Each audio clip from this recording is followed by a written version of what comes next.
Hello, me again. Fanning around, more wood, more windows. Right, it's time for the massive arched ones. I've missed loads of bloody videos on those 3-panel windows. It's just been king chaos. So this is basically the bench I've had to make just for the arch, just to draw it out.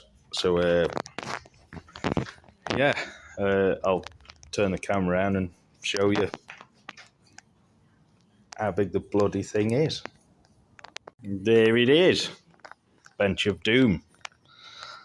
So obviously been up this morning again just to remeasure, make sure of everything, because they've said the front of the building is also 10 mil different on the bricks to the sides. A lot of to do with patchwork, different bricks being used, slippage, subsidence, and mountain of other stuff. So they said, while the scaffolding's up, do I want to go and remeasure? So I've been up, remeasured, obviously because I did it on a cherry picker, 4 stories up, in the dark, in winter, not liking heights. So so remeasured, and the height was bang on. Somehow I got it to 5 meters 160, I think it was, which was within a couple of mil bang on. The width, however, was slightly different, only by 20 mil, but when you start doing window games, 20 mil's a hell of a lot, even 4 stories up. So that's the arch. It runs all the way round to 3.2 metre from that end to this end, 1600 up, well 1610 up, because it's a true arch. This piece, obviously you can see it's a separate piece. This is going to be the template. So I'm just trying to mark out where my sections of wood are going to go for finger jointing. So trying to make it all nice and even. Obviously it's got to be slot tenoned this end, so I've got to leave more on that one. That's got to come across, but I've got to leave 15 mil on for finger jointing either end. Keep coming round. This one, same again. Another 15 mil finger jointing either end. Same again, slot tenoned. So I've got five pieces going round, basically like them sills for those bow windows.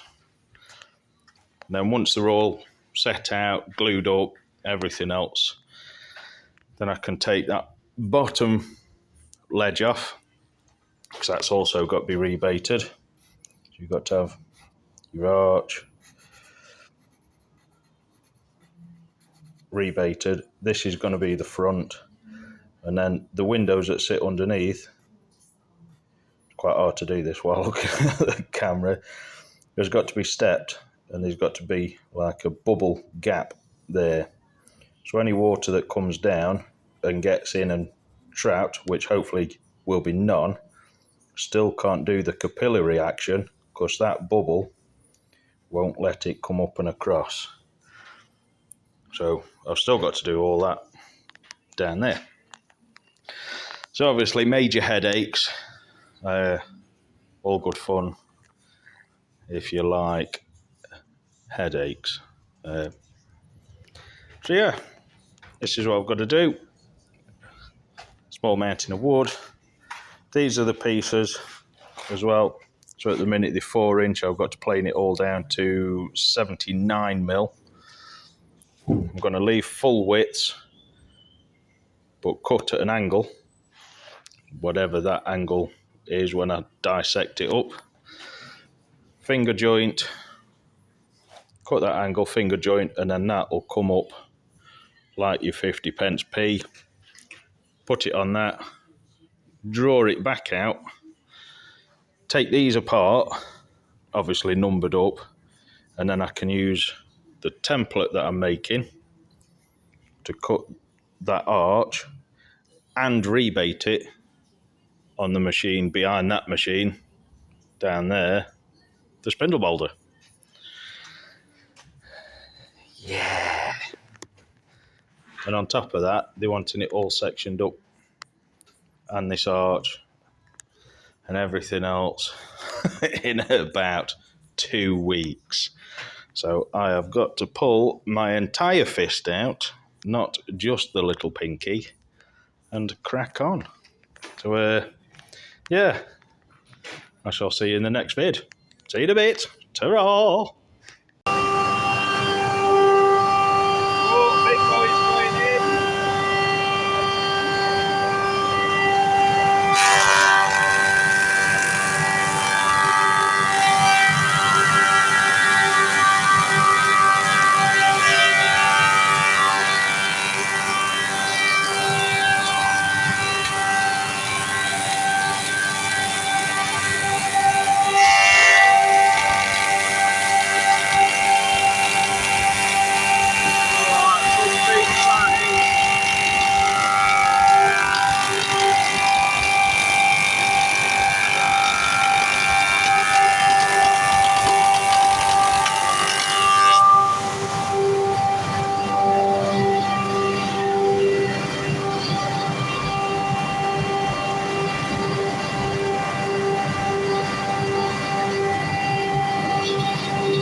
Nice.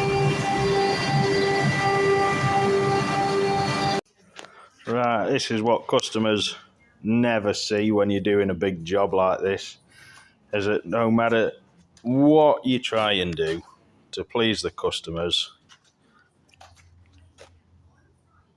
that kind of shit, always, you can hear it cracking there. I mean, look at that bad boy.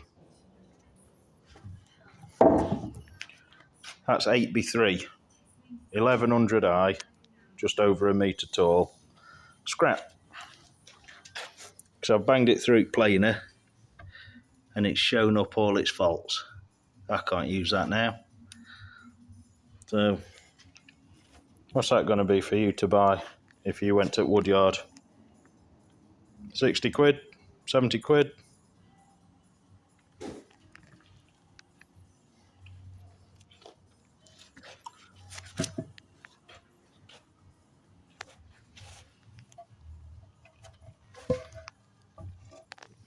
There's a small possibility of this one, because it's only down one side.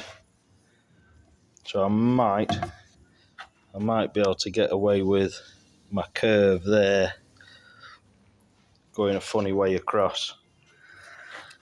That one's scrap. This one's got a few bits in the end.